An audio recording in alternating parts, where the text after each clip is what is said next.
നാരായണീയം ദശകം 5 വിരാട് പുരുഷോൽപത്തി. 8ാമത്തെ ശ്ലോകം.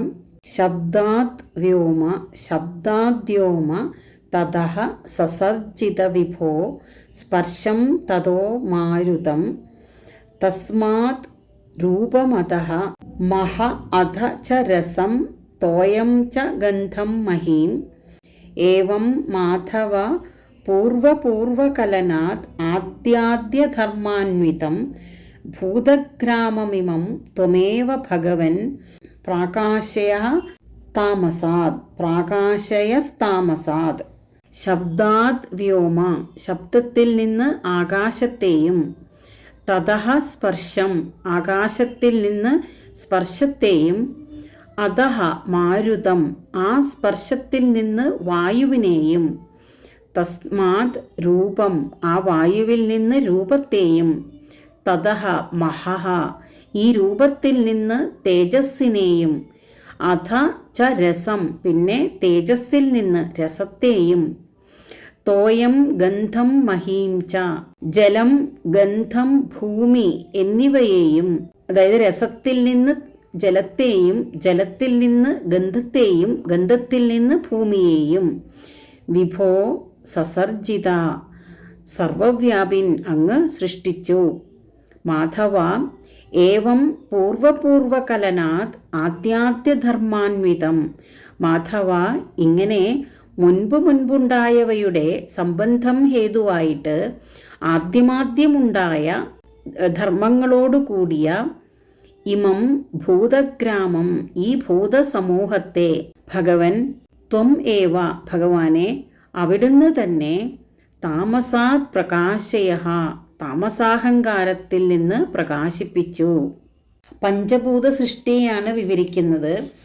ശബ്ദ തന്മാത്രയിൽ നിന്ന് ആകാശഭൂതം ഉണ്ടായി, ഇതിൽ നിന്ന് സ്പർശ തന്മാത്രം, അതിൽ നിന്ന് വായുവും, അതാണ് പറഞ്ഞത് മുമ്പ് പറഞ്ഞ ഭൂതത്തിൽ നിന്നാണ് പിന്നീട് പറയപ്പെടുന്ന ഭൂതത്തിൻ്റെ തന്മാത്ര ഉണ്ടാകുന്നത്. അതാത് തന്മാത്രയിൽ നിന്നാണ് അതാത് ഭൂതത്തിൻ്റെ ഉൽപ്പത്തി.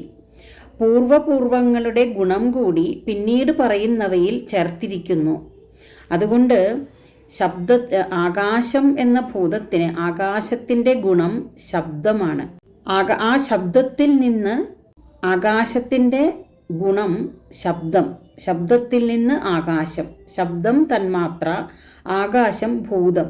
അപ്പോൾ ആകാശം ശബ്ദത്തിൽ നിന്ന് ഉണ്ടായി. ആകാശത്തിൽ നിന്ന് സ്പർശം എന്ന തന്മാത്രയുണ്ടായി. അങ്ങനെ സ്പർശം എന്ന തന്മാത്രയിൽ നിന്ന് വായു എന്ന ഭൂതം ഉണ്ടായി. അപ്പോൾ വായുവിന് 2 ഗുണങ്ങളുണ്ടായി, ശബ്ദവും സ്പർശവും. വായുവിൽ നിന്ന് രൂപം എന്ന തന്മാത്ര ഉണ്ടായി, രൂപത്തിൽ നിന്ന് തേജസ് ഉണ്ടായി.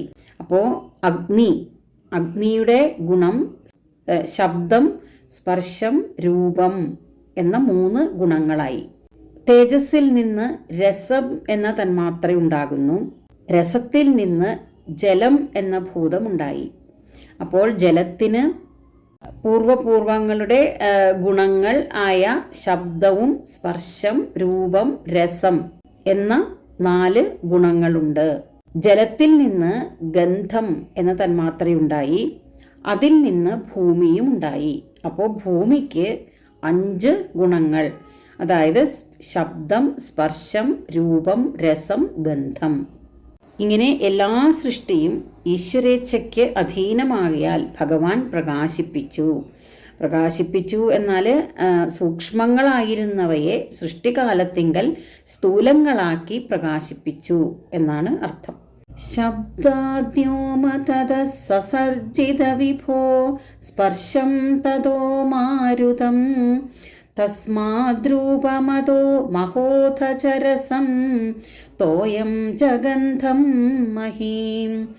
ഏവം മാധവ പൂർവപൂർവകലനാത് ആദ്യാദ്യധർമാന്വിതം ഭൂതഗ്രാമമിമം ത്വമേവ ഭഗവൻ പ്രാകാശയസ്താമസാ.